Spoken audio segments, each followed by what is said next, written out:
Welcome to the studios of Drew Smith. I am Drew Smith, and this is the pregame highlights brought to you by Audi.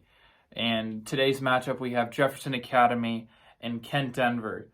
Both of these teams are very solid team going from the 3A Metro League. And right now, JA is ranked 3rd in the division as Kent Denver is ranked 7th.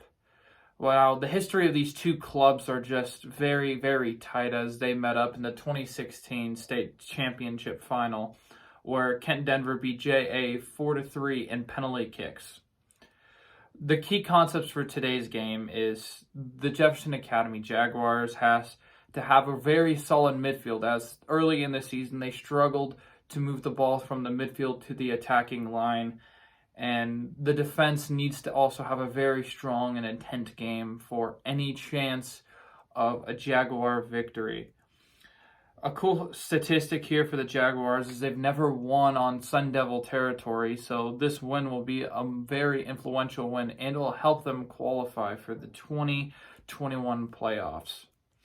Now, key players that need to step up tonight is number 8, Chrisley Kelly. I mean, he has to have a really insane game, and he has to move the ball quite well, and he's got to produce goals. Same as Ethan Livingston Sr., who just has to be a playmaker tonight and show that he can withstand this Kent Denver heat.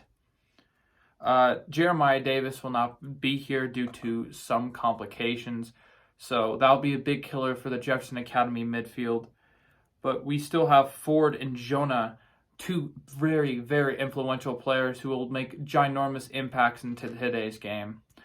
Now, Kent Denver, what they have to do to win today's game is with their 4-3-3, they cannot let Chrisley Kelly and Ethan Livingston expose their holes in between their center backs and their outside backs. And that'll be a very ginormous concept. Their leading scorer is Max Ho, who's one of their center backs, is just a deadly player in general, as well as Colin Chong, who's also a very ginormous playmaker for the Sun Devils.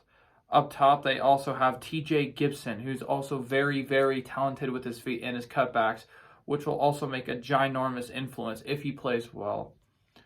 Now, the biggest thing that both of these teams have is they both lost 2-0 to Colorado Academy, which is, I would say, one of the best teams in all of the state at the moment.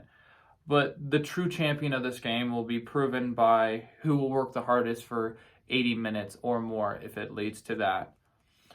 But honestly, I have JA winning this.